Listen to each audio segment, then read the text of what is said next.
बुलेटिनच्या सुरुवातीला अतिशय महत्त्वाची बातमी। सुनेत्रा पवारांचा उद्या शपथविधी सोहळा।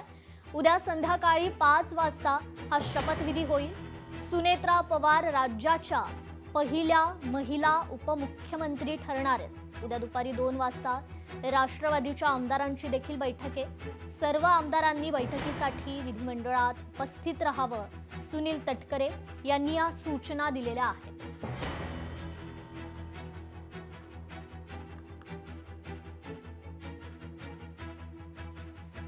दरम्यान सुनेत्रा पवार यांचा परिचय पाहूयात ग्राफिक्सच्या माध्यमातून। सुनेत्रा अजित पवार, जन्म 18 ऑक्टोबर 1963, वडील माजी मंत्री पद्मसिंग पाटील, वारसा राजकीय, लग्न 1985 साली अजित पवारांसोबत। 2024 ची लोकसभा निवडणूक त्यांनी लढवली, मात्र यामध्ये त्यांचा पराभव झाला। आणि आता सुनेत्रा पवार या उपमुख्यमंत्री पदाची ही शपथ घेणार आहेत।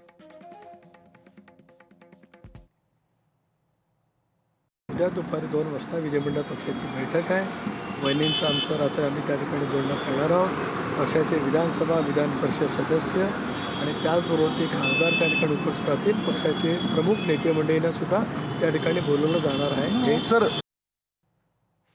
राष्ट्रवादीच्या निर्णयाला आमचा पाठिंबा असेल। राष्ट्रवादीबाबतचा कुठलाही निर्णय राष्ट्रवादी घेईल, देवेंद्र फडणवीस यांनी हे वक्तव्य केलं।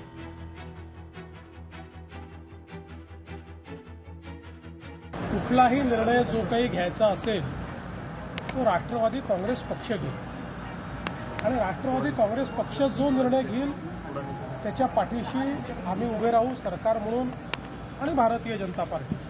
त्यामुळे मी आता आपल्याला एवढंच सांगू शकतो की अजितदादांचं कुटुंब असेल किंवा राष्ट्रवादी काँग्रेस पक्ष असेल, याच्या पाठीशी आम्ही पूर्णपणे उभे आहोत।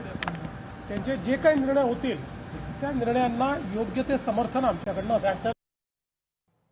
तर राष्ट्रवादी पक्षाचा राष्ट्रीय अध्यक्ष पवार कुटुंबियांमधूनच करा। भाजपच्या केंद्रीय नेतृत्वाचा राष्ट्रवादीच्या नेत्यांना हा निरोप आहे। उपमुख्यमंत्री पदावर सुनेत्रा पवार यांच्या नावाबद्दल भाजपचं केंद्रीय नेतृत्व सकारात्मक आहे। राष्ट्रवादी एकत्रीकरणासंदर्भातही पवार कुटुंबियांचं म्हणणं विचारात घ्या। बैठकीत राज्यातील भाजप नेत्यांनी केंद्रीय नेतृत्वाचा निरोप दिल्याची माहिती आहे।